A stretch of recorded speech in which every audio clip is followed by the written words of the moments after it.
केसरी। विमल में गुलिस्तां की ये कुछ लजीज फरिश्ते जब साथ घुले तो जी ललचाए और दिल कहे कि स्वाद की इस जुबान में खुद को ऐसा डुबाऊं कि निकल ना पाऊं। विमल की जुबान कुछ है ही ऐसी, मानते हैं ना? विमल बोलो जुबा केसरी। विमल में गुलिस्तां की ये कुछ लजीज फरिश्ते जब साथवान कुछ है ही ऐसी।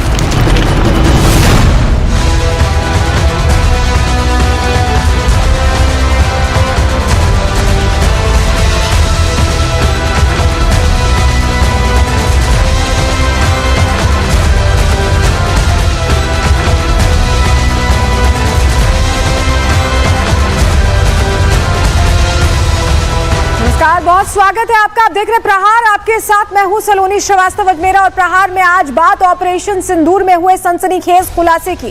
हम आपको ऐसी जानकारी आज देंगे जिस पर हर भारतीय को गर्व होगा, आपको गर्व होगा। पाकिस्तान के परमाणु ठिकाने पर अटैक को लेकर बड़ा खुलासा हुआ है।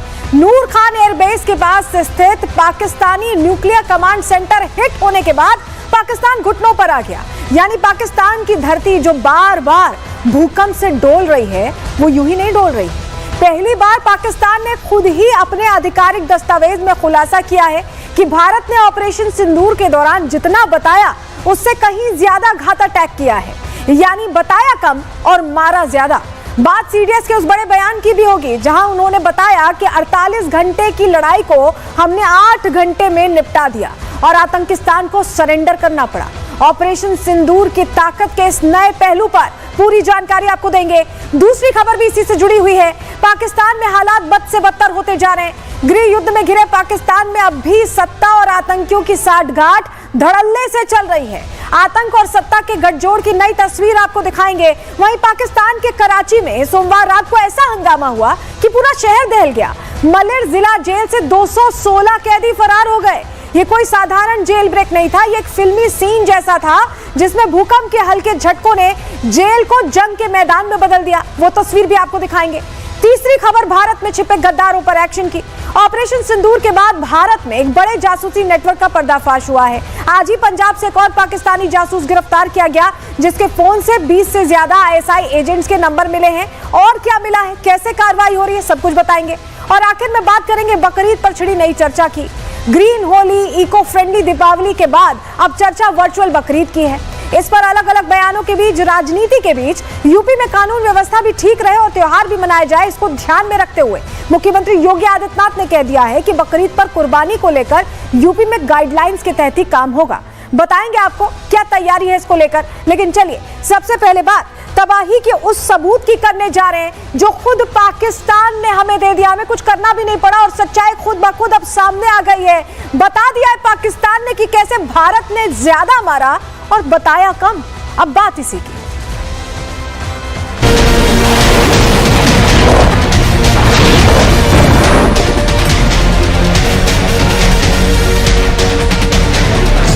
But it was also rational on their part. Operation which they thought will continue for 48 hours, folded up in about 8 hours. Obviously, you didn't target. It got hit, and it put a lot of fear and apprehension in the mind of the people there as to what is the condition. Was that the turning point? Possibly, yes. Possibly, yes.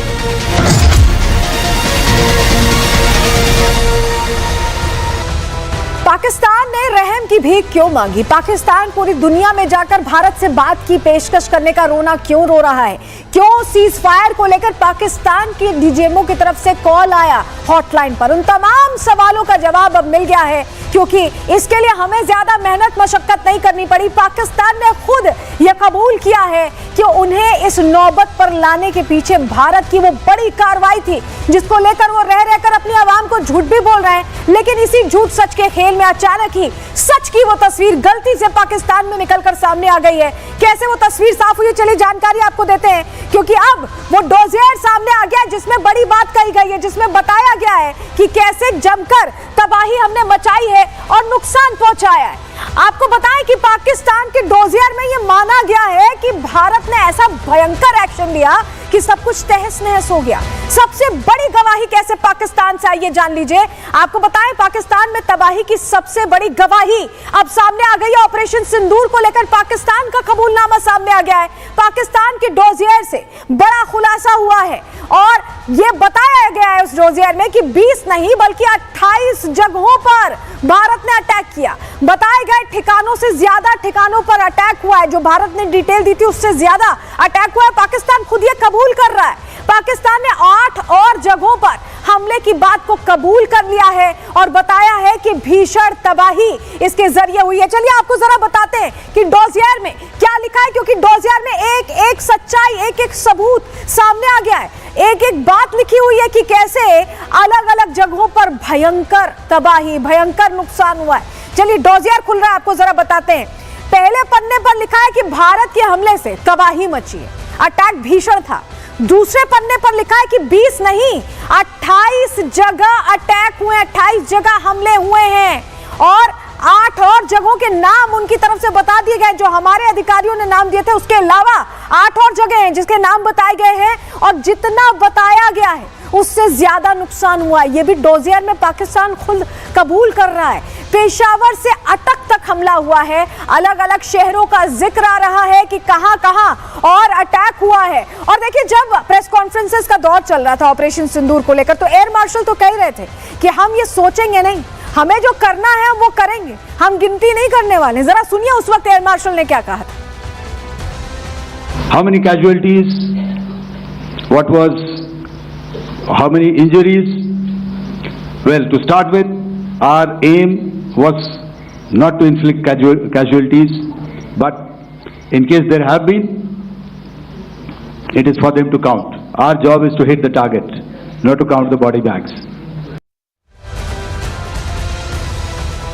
तो देखिए भारत ने क्या बताया था, पहले आपको वो याद दिला देते हैं, क्योंकि प्रेस कॉन्फ्रेंसेस हुई थी ऑपरेशन सिंदूर के बाद और हमारी तरफ से भी ये जानकारी साझा की गई थी। भारत ने बताया कि 9 आतंकी अड्डे हमने तबाह किए जो ऑपरेशन सिंदूर के तहत कार्रवाई हुई, और भारत ने यह भी बताया कि 11 एयरबेसेस पर अटैक किया गया जिसमें भीषण नुकसान पाकिस्तान को पहुंचा है। अब पाकिस्तान की तरफ से जो डिटेल दी गई है वो और चौंकाने वाली है पाकिस्तानियों के लिए और हमारे लिए गर्व का सबब है, क्योंकि पाकिस्तान खुद मान रहा है कि 20 नहीं बल्कि 28 जगहों पर भारत ने अटैक किया है और पाकिस्तानी डोजियर में ये नए 8 नाम लिखे हुए हैं। ये 8 नाम बता रहे हैं कि भारत ने, जो प्रधानमंत्री ने कहा था कि किस तरह से सोच से परे होगा, वाकई वो सोच से परे हुआ है और कहां कहां अटैक हुआ है पाकिस्तान में। चलिए फटाफट आपको जरा ग्राफिक्स के जरिए दिखा रहे हैं। ये छोटा सा पाकिस्तान आप देख रहे हैं, ये देखिए जो छोटे से आप एरिया को देख रहे हैं ये पाकिस्तान है,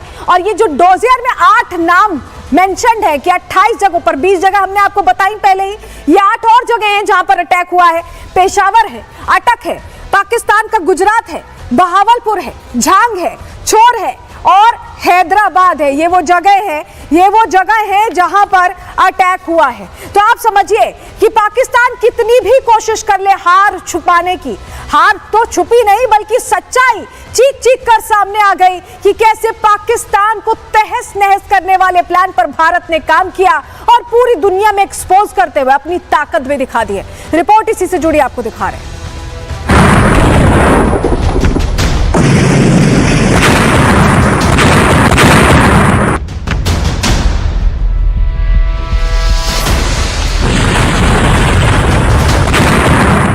पेशावर टू झंग, तबाही से पाकिस्तान दंग। भारत का ऑपरेशन सिंदूर, पाकिस्तान चूर चूर। आतंकिस्तान में तबाही, डोजियर ने दी गवाही। ऑपरेशन सिंदूर से पाकिस्तान में मची तबाही की गवाही अब तक सामने आ रही है। सामने आ रही है वो सच्चाई जिसकी वजह से पाकिस्तान घुटनों पर आ गया था, जिसकी वजह से पाकिस्तान सीज फायर की भीख मांग रहा था, क्योंकि भारत ने जो जवाब दिया था उसका हिसाब पाकिस्तान अब तक कर रहा है। जो तबाही मचाई थी उसकी तस्वीरें अब तक सामने आ रही हैं और पेशावर टू झंग तक मची तबाही की इन्हीं तस्वीरों को देखकर शहबाज शरीफ और मुल्ला मुनीर दंग हैं। Although lost by Pakistan on 10th of May at about 1 a.m. Its aim was to get down India to its knees in 48 hours.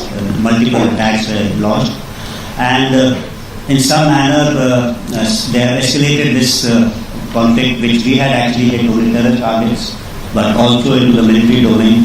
From their perspective, it would have been rational in the sense they would have said that you use military means to hit these targets. But it was also rational on their part. Operation Vision Thought will continue for 48 hours, folded up in about 8 hours. Operation सिंदूर के बाद भारत ने दावा किया था कि पाकिस्तान में घुसकर 9 आतंकी अड्डों को मिट्टी में मिला दिया गया है, 11 सैन्य ठिकानों को तबाह कर दिया गया है। लेकिन अब जो पाकिस्तान में तबाही का डोजियर सामने आया है, वो बताने के लिए काफी है कि तबाही पाकिस्तान की कल्पना से ज्यादा मची। बदला शहबाज और मुल्ला मुनीर की सोच से परे लिया गया है। तभी तो ऑपरेशन सिंदूर के दौरान भारतीय सेना ने शौर्य का ऐसा प्रदर्शन किया कि पाकिस्तान अब तक गिनती ही कर रहा है। पाकिस्तान के एक आधिकारिक डोजियर से साफ हो गया है कि भारत ने मारा ज्यादा, गिना कम है।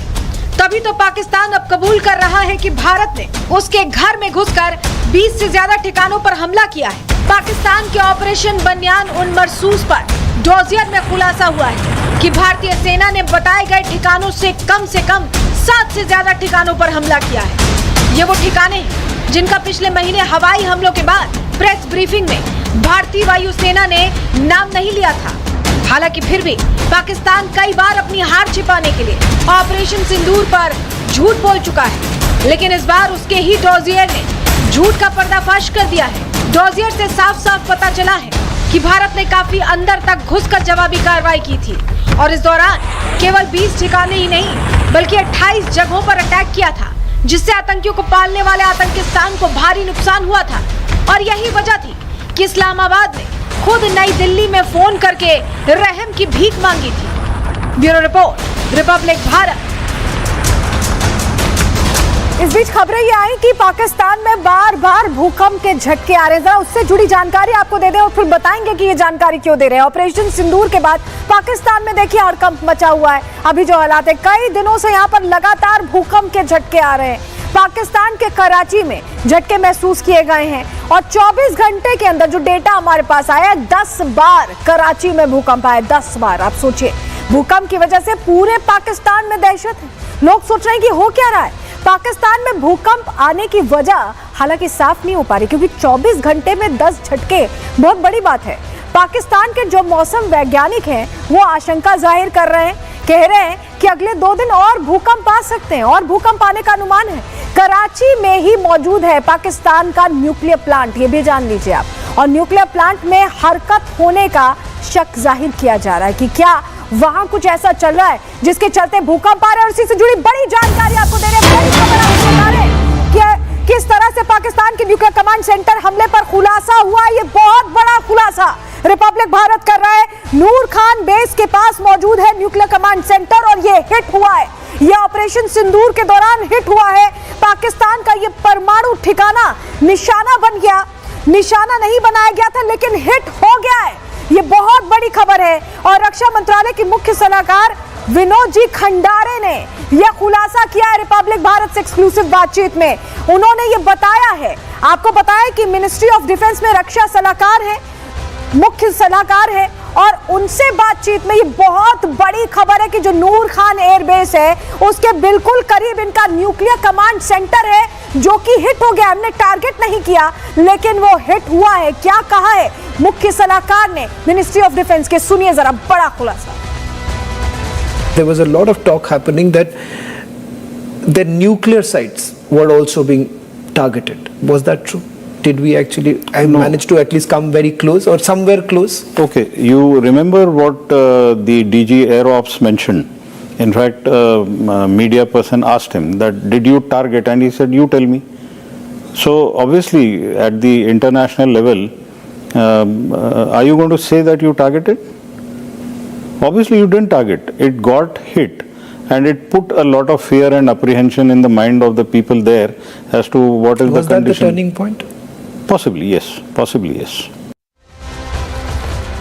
तो देखिए बड़ा खुलासा तो ये हो गया कि भारी नुकसान पहुंचा और उनके न्यूक्लियर सेंटर हिट हुए, जिसके वजह से भूकंप आ रहा है। लेकिन अब आपको बताते हैं कि पाकिस्तान इसी में लगा हुआ है कि दुनिया भर से पैसा मांग ले, भीख मांग ले, या भारत की बर्बादी कैसे कर दे, भारत के लिए कैसे आतंकियों को ट्रेनिंग दे दें। अपनी आवाम की शहबाज शरीफ को पड़ी ही नहीं, अपनी आम जनता की उन्हें पड़ी ही नहीं है। वो आतंकियों को मुआवजा देते रहते हैं, आतंकियों की खैर खा करते रहते हैं, आतंकियों के साथ मंच साझा करते रहते हैं, और उनकी आवाम की क्या हालत हो रही है ये अब आपको बताने जा रहे हैं, क्योंकि पाकिस्तान में हड़कंप मचा हुआ है। हुआ क्या है चलिए फटाफट आपको बताते हैं, क्योंकि खबर बड़ी है। पाकिस्तान में हर तरफ हलचल हो रही है, अलग अलग जो जानकारियां आ रही हैं वो चौंकाने वाली हैं। पाकिस्तान में शहबाज सरकार कैसे फेल हो गई है, सिर्फ आतंकियों की चिंता इन्हें है, यह खुलासा फिर से हो गया और गठजोड़ भी सामने आ गया है सत्ता और आतंकियों का। बताते हैं आपको पाकिस्तान में, बताएं आपको कि फेल हो गई है शहबाज सरकार, कानून व्यवस्था पर शहबाज का ध्यान ही नहीं है। पाकिस्तान में लगातार निर्दोषों की जान ली जा रही है। पाकिस्तान में जो तस्वीर आप देख रहे हैं, जेल तोड़कर कैदी भाग जा रहे हैं और शहबाज शरीफ ऐसे पीठ किए खड़े हैं। टिकटॉक स्टार सना की इस्लामाबाद में हत्या कर दी गई। शहबाज के मंत्री आतंकियों के साथ रैली कर रहे हैं, इनकी कैदी जेल छोड़कर चले जा रहे हैं। स्टार्स की हत्या हो रही है, आम आदमी की हत्या हो जा रही है, इनको कोई खैर खबर नहीं है, बिजी हैं आतंकियों के साथ, ये रैली कर रहे हैं। आतंकियों के साथ मंच साझा कर रहे हैं शहबाज के मंत्री, और शहबाज का पूरा ध्यान आतंकियों को बचाने पर ही है। आवाम के साथ क्या हो रहा है, कैदी जेल तोड़कर चले जा रहे हैं, इससे इनको कोई लेना देना नहीं है, और यही हालत बनी हुई है। चलिए फटाफट आपको जरा तस्वीर दिखाते हैं, क्योंकि तस्वीर सारी कहानी आपको बताएगी कि कैसे सोमवार रात ऐसी हलचल मची पाकिस्तान में कि लोग हैरान रह गए। हुआ क्या है जरा तस्वीर देखिए, कराची की तस्वीर है, ये जेल से भागते कैदियों की तस्वीरें हैं, और इसे बच्चा जेल कहा जाता है। 216 के करीब कैदी यहां से फरार हो गए। सोचिए कराची में, इनका इतना बड़ा शहर है, वहां से फरार हो गए कैदी। जरा तस्वीर दिखा रहे हैं आपको, मलिर जेल के गेट तोड़ दिए गए। मलिर जेल जो बताई जा रही है उसके गेट तोड़े गए हैं, और कैसे कैदी भाग रहे हैं देखिए, गेट तोड़ दिए गए और तोड़कर यहाँ पुलिसकर्मी हैरान है, खड़े हैं, कोई कुछ समझ नहीं पा रहा, और कैदी तो फरार हो गए, वो किसी के हाथ नहीं आए। और यहाँ तक कि जो पुलिसकर्मी थे, जो पाकिस्तानी पुलिस है, उनसे उनके हथियार भी छीन लिए गए। ये टूटे गेट के बाद कैसे फरार हो रहे, जरा अगली तस्वीर कीजिए। अगली तस्वीर आपको दिखाते हैं, कराची पाकिस्तान की जो मलिर जेल है वहां पर सड़कों पर फायरिंग हो रही है। फायरिंग कैसे हुई है, दरअसल जो सुरक्षा कर्मी थे उनकी बंदूकें ले ली गई, उनकी बंदूकें ले ली गई और उससे फायरिंग हुई है। जरा आपको सुनवाते हैं किस तरह का वहां पर माहौल था रात में। ये रोड पे मुकम्मल रोड पे सन्नाटा छा गया, पुलिस वाले कैदियों की तलाश में बाहर निकले, फायरिंग की आवाजें सुन सकते हैं आप लोग।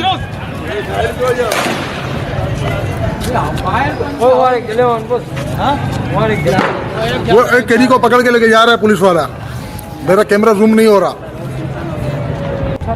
ये रोड पे मुकम्मल, और ये देखिए ये तस्वीरें जो है आम आवाम ने भेजी है। ये एक और तस्वीर देखिए, पाकिस्तानी पुलिस को समझ ही नहीं आ रहा क्या करे, कैदी सब फरार हो गए, ये तमाशबीन बने रहे, देखते रहे। सोचिए कराची में जेल ब्रेक हो गया, ऐसा लग रहा है कोई पिक्चर चल रही है, कोई सरकार है ही नहीं है। इस तरह की सरकार है, इस तरह का प्रशासन है, क्योंकि इनका प्रशासन, इनकी सरकार तो आतंकियों के साथ बिजी है।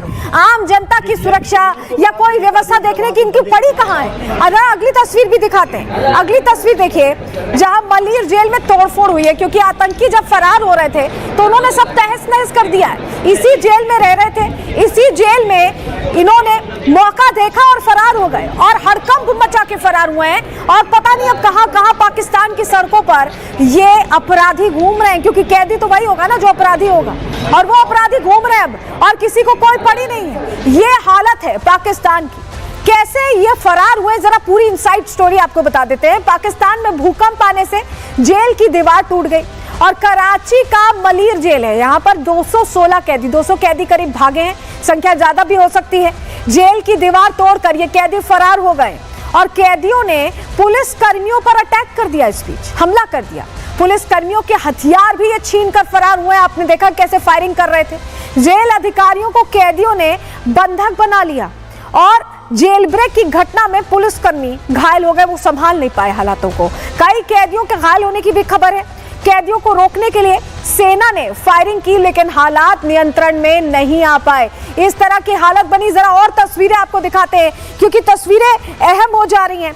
आपने देखा कैसे जेल ब्रेक हुआ है, ये कराची की तस्वीर थी। अब जरा इस्लामाबाद राजधानी की बात कर लेते हैं। ये आप जो तस्वीर देख रहे हैं, ये मशहूर टिकटॉकर है और पाकिस्तान की रहने वाली टिकटॉकर है स्टार सना, जिसकी हत्या कर दी गई है। आप सोचिए, ऐसा लग रहा है कि पाकिस्तान में सिर्फ आतंकियों का बोलबाला चल रहा है। जो आम लोग हैं, क्या इसे सिर्फ इस बात की सजा दी गई कि ये टिकटॉकर थी या ये सोशल मीडिया पर बहुत एक्टिव थी? बहुत सारे सवाल इसके आसपास हैं, लेकिन पहली जानकारी तो यही सामने आ रही है कि टिकटॉकर स्टार सना की हत्या की गई है। देखिए, ये टिकटॉकर है, इसके अलग अलग वीडियोस लगातार ट्रेंडिंग रहते थे और शायद यही नागवार गुजरा है। आपको बताएं, ये जो तस्वीर है, इससे एक हफ्ते पहले की एक और तस्वीर हम आपको दिखाने जा रहे हैं। ये देखिए, ये एक हफ्ते में 2 हत्याओं की तस्वीर है। ये दूसरी टिकटॉकर है, दूसरी इकरा इसका नाम बताया जा रहा है, इसकी भी हत्या की गई है। एक हफ्ते में 2 ऐसे सोशल मीडिया स्टार्स को मौत के घाट उतार दिया गया है पाकिस्तान में, और ये हालात है। अब आप सोचिए कि आम लोगों को तो मौत के घाट उतारे जा रहे हैं, इनके नेता कहां बिजी हैं? जरा ये देख लीजिए, ये इनके नेता बिजी हैं। ये आपको दिखाई दे रहे हैं मलिक अहमद खान, स्पीकर हैं पंजाब में पाकिस्तान के, और सैफुल्ला कसूरी जो डिप्टी चीफ है लश्कर तैयबा का, वो अभी लश्कर की एक रैली हुई थी, उसमें मंच साझा किया, अब फिर से मंच साझा करते दिखाई दे रहे हैं। तो ये जो इनकी सत्ता है, जो इनका प्रशासन है, जो इनका पूरा एक तरह से गवर्नमेंट मॉड्यूल है, वो अभी आतंकियों के लिए लगा हुआ है। आतंकियों को पैसे देते हैं, आतंकियों को मुआवजा देते हैं, इस तरह के हालात बने हुए हैं इनके लिए। आपको बताएं कि सत्ता का आतंक के साथ गठजोड़ पूरी तरह से अब खुलकर सामने आ गया। आप समझिए, पाकिस्तान का आतंकी चेहरा फिर से बेनकाब हुआ है। ये तस्वीर जो हमने आपको दिखाई है अपने आप पूरी कहानी कह रही है। पाकिस्तानी नेता आतंकियों के समर्थन में उतर आए हैं, आतंकवादियों की रैली में शामिल हो रहे हैं पाकिस्तानी नेता, तस्वीर हमने आपको दिखाई है। और शहबाज के करीबी मलिक खान ने रैली में हिस्सा लिया। मलिक खान मंच पर बैठे हैं, हाफिज सईद का बेटा तलहा सईद भी रैली में मौजूद था, उनके साथ बैठे हुए हैं मंच पर। साथ में लश्कर का उप प्रमुख सैफुल्ला कसूरी मौजूद था, जिसकी तस्वीर हमने आपको दिखाई, और रैली में सुरक्षा कर्मियों के साथ ये मौजूदगी है। सैफुल्ला कसूरी ने पहलगाम हमले की साजिश रची थी, आप जानते हैं, और जब इस तरह की तस्वीर सामने आती है तो समझ में आ जाता है कि पाकिस्तान में आतंक और सत्ता का बिल्कुल करीबी गठजोड़ है। और इसको लेकर कैसे बचाव कर रहे हैं पाकिस्तान के पंजाब के स्पीकर मलिक अहमद, उनको भी सुनिए। मैंने उन्हें कहा कि अगर ये सैफुल्ला मुल्जिम है आपका, इल्जाम तो लगाए ना, और अगर आपने एक परसेप्शन बना ली है और उस परसेप्शन में आप मुझे दहशतगर्दी का इल्जाम बगैर तहकीक किए, बगैर इन्वेस्टिगेशन किए, आप इन्वेस्टिगेशन करते, तहकीक करते, और तहकीक करने के बाद आप किसी को मुर्द इल्जाम ठहराते कि ये, आपने तो 2 दिन के अंदर अंदर उसकी FIR भी काटी, उस FIR के भी इन्वेस्टिगेशन भी कोई कंप्लीट नहीं हुई, उसमें कोई एविडेंस नहीं है, कोई शहादत नहीं है, और आपने मेरी क्रॉस बॉर्डर टेररिज्म कर दी। आपने जो दहशतगर्दी की, आप बड़े दहशतगर्द हैं कि सैफुल्ला बड़ा दहशतगर्द है। तो देखिए, कहानी सुना रहे हैं, इनकी कहानी कौन सुनेगा? शायद इनकी आवाम ही सुनेगी, क्योंकि पूरी दुनिया के सामने तो ये एक्सपोज हो गए। और उसी खबर के एक और पहलू की बात कर रहे हैं। हमने ऑपरेशन सिंदूर एग्जीक्यूट करके जो पाकिस्तान में हमारे दुश्मन थे उन पर तो नकेल कसी, और अब बारी गद्दारों की है जो भारत में छिपे हुए हैं, उन पर कैसे एक्शन हो रहा है। अब इस तीसरी खबर की बात करने जा रहे हो। ये खबर आपसे हमसे बहुत ज्यादा जुड़ी हुई है, क्योंकि हमारे बीच वो छुपकर सारी जानकारियां वहां पाकिस्तान भेज रहे हैं। अब बात इसी की, क्योंकि पाकिस्तान का इलाज होने के बाद अब इलाज हो रहा है उन गद्दारों का जो भारत के अंदर छिपकर ISI को पूरा नेटवर्क दे रहे हैं, पूरी जानकारी दे रहे हैं। और इसी के तहत आपको बताएं कि इनका अलग अलग कलेक्शन सामने आ जाता है। कभी सैफुल्ला कसूरी कनेक्शन सामने आता है, हिजबुल्लाह कनेक्शन सामने आता है, इस बार खालिस्तानी लिंक भी सामने आया है, और पंजाब के तरन तारन से एक गिरफ्तारी हुई है। चलिए आपको जरा बताते हैं कि 2 और गिरफ्तारियां अब हुई हैं, और ये 2 और गिरफ्तारियां बता रही हैं कि इनका नेटवर्क अलग अलग जगहों पर है। जरा आपको बताते हैं कि जो 2 गिरफ्तारियां हुई हैं वो किस किस की हुई हैं। आप समझिए, गगनदीप और शकूर गिरफ्तार हुए तरन तारन से। जहां आप ये तस्वीर देख रहे हैं, ये गगनदीप है, और ये भारत में रहकर सारी जानकारियां भेज रहा था, और इसको लेकर बहुत खुलासे हुए। ये गिरफ्तारी आज ही हुई। ये दूसरा शख्स है जैसलमेर राजस्थान से जो गिरफ्तार हुआ है, शकूर। और शकूर का कनेक्शन दानिश, अगर आपको याद हो, वो अधिकारी जो पाकिस्तानी उच्च आयोग में था, और वहां पर रहकर ये सारी चीजें दानिश एग्जीक्यूट करता था अलग अलग लोगों से जो वीजा के लिए संपर्क करते थे, उनको पैसों का प्रलोभन, अलग अलग प्रलोभन देकर पाकिस्तान भेजता था, इंफॉर्मेशन लेता था। तो शकूर का कनेक्शन दानिश से है। अब आपको जरा थोड़ी डिटेल इस खबर पर देते हैं, क्योंकि हम बता रहे हैं आपको कि पंजाब से जो शख्स गिरफ्तार हुआ है तरन तारन से, उसका सीधा खालिस्तानी लिंक भी सामने आया है। जरा बताते हैं आपको कि गगनदीप कैसे सामने आया, कैसे पूरा खुलासा हुआ, जानकारी चलिए जल्दी से आपके सामने रखते हैं। जासूसी का खालिस्तानी एंगल अब सामने आ गया है। तरन तारन से गगनदीप, जिसकी तस्वीर भी आप यहां देख रहे हैं, वो गिरफ्तार हुआ है। पाकिस्तानी खालिस्तान समर्थक आतंकी से ये जुड़ा हुआ था। गोपाल सिंह चावला जिसका नाम बताया जा रहा है, उसके साथ गगनदीप संपर्क में था और गोपाल के जरिए आईएसआई के संपर्क में आया, उनके कनेक्शन में आया।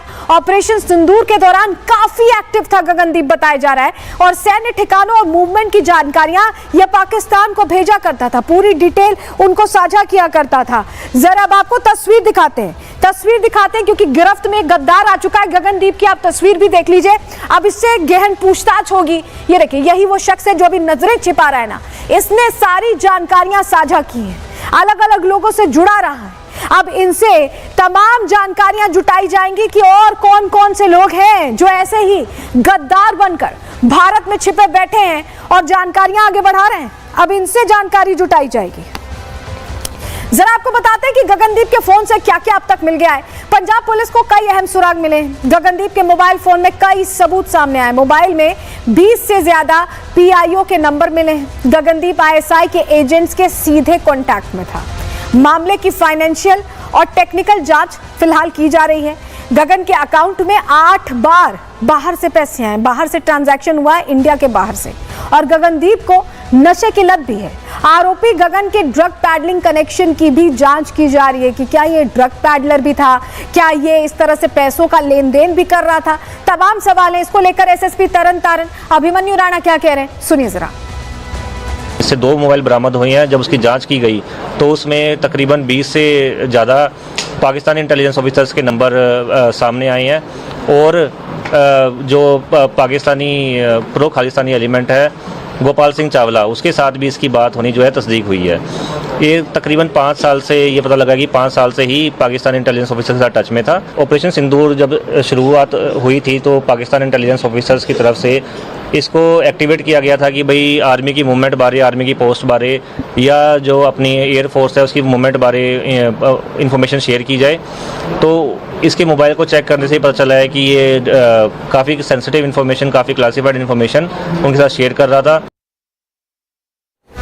तो पंजाब के अलावा आपको बताया कि राजस्थान से शकूर भी पकड़ा गया। राजस्थान के जैसलमेर से एक और जासूस गिरफ्तार हुआ है। शकूर खान पाकिस्तानी उच्चायोग के संपर्क में था।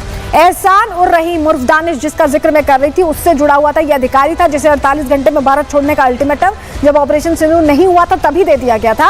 और कई बार पाकिस्तानी दूतावास में इसने दानिश से, उसी शख्स से मुलाकात की है शकूर ने। दानिश की मदद से ही वीजा लेकर ये कई बार पाकिस्तान गया भी है, इसने विजिट भी किया है। शकूर जिला रोजगार कार्यालय में काम करता था, यानी सरकारी नौकरी में था और कांग्रेस के पूर्व मंत्री साले मोहम्मद का पीए भी रह चुका है। सोचिए किस किस तरह की जानकारियां ये जुटा रहा होगा। और जांच एजेंसियों को शकूर पर लंबे समय से शक था, जिसके बाद ये कार्रवाई, ये एक्शन लिया गया है। क्योंकि ऐसे ही नहीं शकूर पूरे रडार में आए, जांच एजेंसियों ने एक एक चीज को परखा है, जाना है, तब जाकर इसे पकड़ा है। कैसे शक के घेरे में आया शकूर, चलिए जानकारी फटाफट आपको दे देते हैं, बताते हैं। दानिश कनेक्शन आपने जान लिया, अब जरा बताते हैं आपको। जांच एजेंसियों को शकूर पर लंबे समय से शक था। शकूर के फोन से कई पाकिस्तानी नंबर मिले। शकूर ने कई फाइलें डिलीट कर दी हैं जिन्हें अब रिकवर किया जा रहा है, क्योंकि हो सकता है कि उसमें कोई राज छिपा हो। दानिश के जरिए आईएसआई एजेंट्स के संपर्क में आए ये, और शकूर 7 बार भारत में रहते हुए पाकिस्तान की यात्रा कर चुका है। मतलब सोचिए 7 बार। सिंध प्रांत के रहीम यार खान में शकूर की रिश्तेदारी भी बताई जाती है। तो ये अलग अलग पहलू हैं जिसको लेकर जांच का दायरा बढ़ता जा रहा है। अब आपको बताते हैं, क्योंकि अब शकूर गिरफ्त में आ चुका है तो उसे कोर्ट में पेश किया गया। अब बहुत जाहिर सी बात है कि कोर्ट में पेश किया जाएगा तो लोगों में तो गुस्सा आएगा। पहले तस्वीर देख लीजिए आप, ये जासूस शकूर की पेशी की तस्वीर है। ये है शकूर जो 7 बार जा चुका है पाकिस्तान और लगातार इंफॉर्मेशन दे रहा था। अब क्योंकि इसे ले जाया जा रहा था तो देखिए जो वकील है इनके अंदर गुस्सा है, कोई इसकी पैरवी नहीं करना चाहता, कोई इसका रुख नहीं लेना चाहता, क्योंकि सब में नाराजगी है। देश का कब्जा रोको। पाकिस्तान मुर्दाबाद, पाकिस्तान मुर्दाबाद, पाकिस्तान मुर्दाबाद, पाकिस्तान मुर्दाबाद, भारत माता की जय, भारत माता की। अब क्योंकि पेशी हुई है तो रिमांड भी दे दी गई है। जासूस शकूर को जयपुर कोर्ट में पेश किया गया। हमने आपको तस्वीर दिखाई और कोर्ट में जब पेशी हुई तो तमाम बातें बताई गई। शकूर को फिलहाल 7 दिन की रिमांड पर भेज दिया गया है। सुरक्षा एजेंसियां 7 दिन तक अब शकूर से पूछताछ करने वाली हैं, जानकारियां लेने वाली हैं। जयपुर कोर्ट में वकीलों में काफी गुस्सा दिखाई दिया, वो तस्वीर भी हमने आपको दिखाई।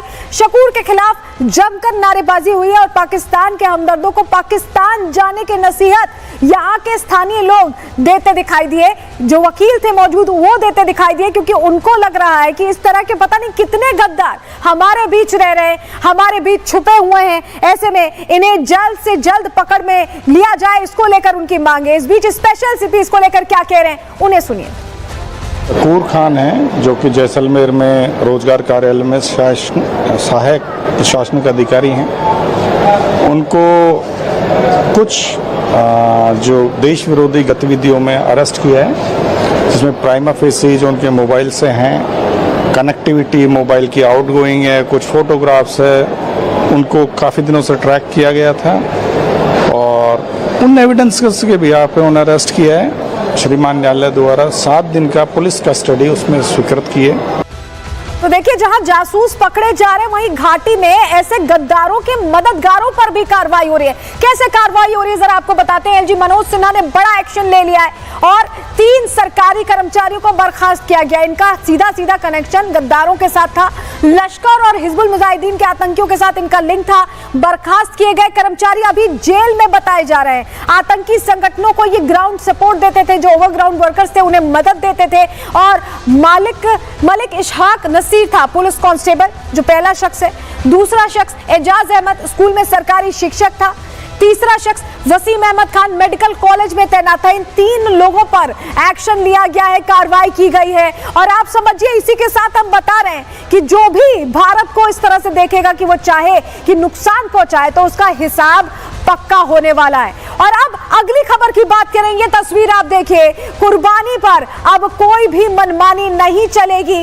इसको लेकर कैसे सख्त निर्देश योगी आदित्यनाथ ने दे दिए हैं। अब बात इसकी करने जा रहे हैं, क्योंकि अमूमन आप देखते हैं कि जब भी कोई हिंदू त्योहार आता है, जैसे मान लीजिए होली आई, तो कहा गया कि ग्रीन होली खेलिए, पानी बर्बाद होता है। जब दीपावली आती है तो कहा जाता है कि सांकेतिक दीपावली मनाइए। क्यों? क्योंकि पोल्यूशन होगा, प्रदूषण होगा। तो हम मानते हैं उस बात को। और अब बात हो रही है वर्चुअल बकरीद की, क्योंकि बकरे काटने से भी तो नुकसान होगा ना, पशुओं का कहीं ना कहीं जीने का अधिकार छिनेगा। तो उस लिहाज से अब ये कहा जा रहा है कि वर्चुअल बकरीद मनाइए, लेकिन जो भी करिए कानून के दायरे में करिए। क्यों ऐसा कहा जा रहा है, चलिए जरा आपको बताएं। क्योंकि तस्वीर अलग अलग जगहों से ये जो सामने आ रही है, उसमें सीधे तौर पर ये निर्देशित किया जा रहा है। सीएम योगी की बैठक देख रहे हैं आप। ये तस्वीर इसलिए अहम हो जाती है क्योंकि उत्तर प्रदेश में कोई ऐसी आपात स्थिति ना खड़ी हो, त्योहार अच्छे से मनाया जाए, इसको लेकर निर्देश दिया गया है। क्योंकि त्योहार मनाना सभी का हक है। योगी आदित्यनाथ ने कहा है कि त्योहार मनाइए, लेकिन ऐसे मनाइए कि नियम का पालन हो। ईद उल अजहा को लेकर यूपी में बैठक हुई, हमने आपको तस्वीर दिखाई और सीएम योगी ने अधिकारियों को सीधे निर्देश दे दिए। क्या कहा है ये जान लीजिए। प्रतिबंधित पशुओं को कुर्बानी पूरी तरह से बैन रहने वाली है।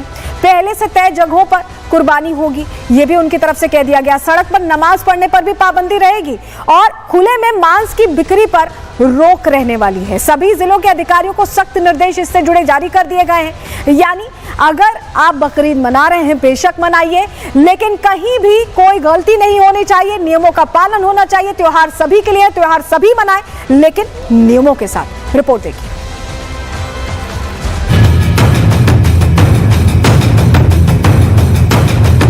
इको फ्रेंडली ईद मनाने के लिए प्रेरणा लेनी चाहिए लौनी के मुसलमानों से। सब लोग इस चक्कर में रहते हैं कि मुसलमानों की जो लाचारी करो, शायद बीजेपी कोई इनको पद दे देगी।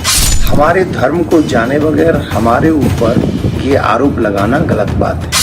ईद उल अजहा से पहले कुर्बानी पर तनातनी जारी है। पशु प्रेमी कुर्बानी को पशु क्रूरता बता रहे हैं। तो हिंदू संगठनों की मांग है कि कुर्बानी की आड़ में प्रतिबंधित जानवरों की बलि नहीं होनी चाहिए। वहीं एक धड़ा ऐसा भी है जो कह रहा है कि मुस्लिम समाज को केक काटकर इको फ्रेंडली बकरीद मनाना चाहिए। देश के मुस्लिम हैं, उनको भी इको फ्रेंडली ईद मनाने के लिए प्रेरणा लेनी चाहिए लौनी के मुसलमानों से। हिंदुओं में भी बलि की प्रथा थी, उन्होंने जब नारियल को और कद्दू को बलि के रूप में स्वीकार कर लिया है, हजारों मंदिरों में जीव हत्या बंद हुई है, तो मुस्लिम भाई भी हिंदू ही हैं। भारत के ज़्यादातर 99.9% हम लोगों में से कन्वर्ट हुए हैं, उनको भी इस देश को आगे बढ़ाने के लिए एक साथ जीव ना कटें, जीव हत्या ना हो, तो उसमें मदद करना चाहिए। बीजेपी विधायक ने इको फ्रेंडली बकरीद मनाने की अपील की तो सपा इसमें धर्म वाली राजनीति का तड़का लगाने पहुंच गई। बकरीद पर होने वाली कुर्बानी की तुलना बलि से करने लगी। अभी तक तो किसी को परेशानी हुई नहीं थी। आजाद हिंदुस्तान को इतने दिन हो गए, 10 साल पहले से क्यों ये सब परेशानियां शुरू हो गई? कुर्बानी क्या किस मजहब में नहीं होती? क्या हिंदू धर्म में बलि नहीं चढ़ाई जाती मंदिरों के अंदर? सब लोग इस चक्कर में रहते हैं कि मुसलमानों की दिल आजारी करो, शायद बीजेपी कोई इनको पद दे देगी, इम्पोर्टेंस दे देगी। एसटी हसन ने कुर्बानी को जायज ठहराने के लिए हिंदू धर्म को कटघरे में खड़ा किया तो कथावाचक देवकी नंदन ठाकुर ने इस पर कड़ा एतराज जताया। हमारे धर्म को जाने बगैर हमारे ऊपर ये आरोप लगाना गलत बात है। हमारे यहाँ जो बलि का विधान है ना, वो बहुत डिफरेंट टाइप का है। हमारे यहाँ भगवान को भाव का भूखा कहा गया है, भावग्राही जनार्दना, भगवान भाव के भूखे हैं। हमारे यहाँ नारियल की बलि चढ़ जाती है, हमारे यहाँ सीताफल की बलि चढ़ जाती है। सामाजिक सौहार्द बिगाड़ने के लिए कई बार गौवंशों की कुर्बानी दी जाती है, जिसे लेकर हिंदू संगठनों ने अपनी आपत्ति जताई है। ऐसे में मुस्लिम धर्मगुरु भी अपील कर रहे हैं कि ईद उल अजहा पर प्रतिबंधित जानवरों की कुर्बानी से बचे, क्योंकि प्रतिबंधित जीव इस्लाम में हराम है। हमारे देश में जिन जानवरों की कुर्बानी पर प्रतिबंध है, उन जानवरों की कुर्बानी करना हमारे देश में कतई हराम है। जैसे इस्लाम धर्म में सूअर का गोश्त खाना हराम है, शराब पीना हराम है, ऐसे ही हमारे देश में प्रतिबंधित पशुओं की कुर्बानी करना हराम है। उत्तर प्रदेश के मुखिया सीएम योगी आदित्यनाथ ने भी साफ कर दिया है कि प्रदेश में हर धर्म को त्योहार मनाने की आजादी है, लेकिन त्योहार मनाने के जो नियम हैं, उन्हें नजरअंदाज करने वालों पर सख्त कार्रवाई होगी। इसी कड़ी में संभल के डीएम और एसपी मुस्लिम धर्म गुरुओं और शांति समितियों से मिल रहे हैं और बकरीद को लेकर गाइडलाइन की जानकारी भी दे रहे हैं। बकरीद को लेकर के शांति समिति की बैठक की गई है, जिसमें जनपद में जितने भी हमारे स्थान हैं जहां पे नमाज होनी है, वहां के प्रतिनिधि भी आए और सभी को कहा गया कि किसी भी प्रकार की कोई भी जो कुर्बानी है वो सार्वजनिक स्थान पर नहीं दी जाएगी, केवल जो पहले से डेजिग्नेटेड प्लेसेस हैं उन्हीं के ऊपर दी जाएगी और किसी भी प्रकार का कोई भी शांति को व्यवधान करने का प्रयास करेगा उस पर कड़ी कार्रवाई की जाएगी। कुर्बानी को लेकर तनातनी जारी है, ऐसे में प्रशासन अलर्ट मोड पर है। प्रदेश में किसी ने भी माहौल बिगाड़ने की कोशिश की तो एक्शन जरूर होगा। Bureau report, Republic Bharat. और इस बीच बड़ी खबर आ रही है, उसका रुख कर रहे हैं जहां आपको बताएं यूक्रेन के हमले में क्रीमिया का ब्रिज का हिस्सा ध्वस्त हो गया है।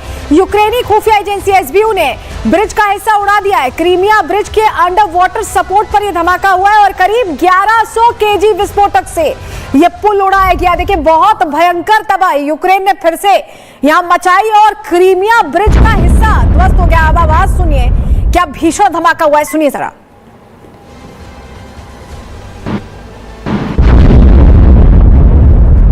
ये जो हम आप आवाज सुन पा रहे हैं, एक बहुत तेज धमाके की जो आवाज आप सुन पा रहे हैं, ये यूक्रेन के हमले में क्रीमिया का ब्रिज ध्वस्त होने की तस्वीर है। और यूक्रेनी खुफिया एजेंसी एसबीयू ने ये ब्रिज का हिस्सा उड़ाया। अभी कैसे ड्रोन से अटैक किया गया ये आपने देखा था, यूक्रेन ने कैसे ड्रोन से अलग अलग जगहों पर अटैक किया, स्ट्रैटेजिक अटैक किया और अब फिर से तबाही का मंजर यूक्रेन रशिया के लिए लेकर आ रहा है। क्रीमिया ब्रिज के अंडर वाटर सपोर्ट पर यह धमाका हुआ है और बताया जा रहा है कि 1100 किलो विस्फोटक थे, 1100 किलो विस्फोटक थे। ये बहुत बड़ी खबर, बहुत बड़ी तस्वीर कि कैसे यूक्रेन और रशिया का युद्ध अलग स्थिति में खड़ा कर चुका है। और एक और तस्वीर आपको दिखा रहे हैं, नोएडा से वो तस्वीर सामने आई है जहां आपको बताया कि युवक को कुचलने की कोशिश की गई है। थार से टक्कर लगने के बाद नाली में गिर गया युवक और पहले थार से मारा, उसके बाद कुचलने की कोशिश की गई। ये नोएडा में हुआ है। ये तस्वीर इसलिए अहम हो जाती है आपको दिखाना क्योंकि ये नोएडा में हुआ। ये देखिए, पहले मारपीट हुई और उसके बाद थार से रौंदने की कोशिश की गई है शख्स को। ये वीडियो सोशल मीडिया पर वायरल हो रहा है। दो तस्वीरें देखिए कैसे चोटिल हो गया है वो शख्स। हम आपको वो ब्लैक एंड व्हाइट में करके दिखा रहे हैं क्योंकि खून रिस रहा है उसके चेहरे से। ये देखिए कैसे थार आती है और अचानक अटैक कर देती है एकदम। पहले पिटाई की गई उस शख्स की, मारपीट का दौर चल रहा था और उसके बाद थार से सीधे टक्कर मारी गई है। ये जो सेक्टर 53 इलाके की घटना बताई जा रही है। पुलिस ने घटना को लेकर मुकदमा भी दर्ज कर लिया है और आरोपियों की गिरफ्तारी के लिए टीम का गठन हो गया है। Saurabh Yadav hit and run मामले में दो वीडियो सोशल मीडिया पे तेजी से वायरल हो रही हैं। एक वीडियो में देखा जा रहा है कि 10 से 15 लड़के जो हैं सौरभ यादव की जमकर पिटाई कर रहे हैं लाठी डंडे से, और दूसरी वीडियो में देखा जा रहा है कि एक थार गाड़ी स्पीड में आती है और सौरभ यादव को जोरदार टक्कर मार देती है। इस वक्त हम नोएडा सेक्टर 53 के घिजोर गाँव के पास मौजूद है जहाँ पे पूरी घटना को अंजाम दिया गया। मेरे पीछे की तरफ देख रहे हैं पूरी जो रोड है ये गाँव को जोड़ी जाती है रोड। आगे की तरफ सौरभ यादव वहाँ पे रुके हुए थे, कुछ लड़के लाठी डंडे से पिटाई कर रहे थे और उसके बाद जब सौरभ यादव यहाँ से खून से लथपथ यहाँ पर आ रहे थे, दूसरा वीडियो में देखा जा रहा है हाथ में सौरभ यादव के ईंट थी और उसी दौरान जब सौरभ यहाँ पर पहुँचते हैं तो पीछे से तेज रफ्तार थार गाड़ी आती है और यहीं पे जोरदार टक्कर मारी जाती है सौरभ को, जिसके बाद सौरभ जो है नाली में गिर पड़ते हैं। काफ़ी चोटें आई हैं सौरभ को। इस समय वो कैलाश हॉस्पिटल में एडमिट है जिनका इलाज चल रहा है, लेकिन अभी फिलहाल केस इस मामले में दर्ज हो गया है। इस मामले में कार्रवाई की शुरुआत कर दी गई है। इसी के साथ आज के लिए प्रहार में इतना ही। दीजिए इजाजत, नमस्कार।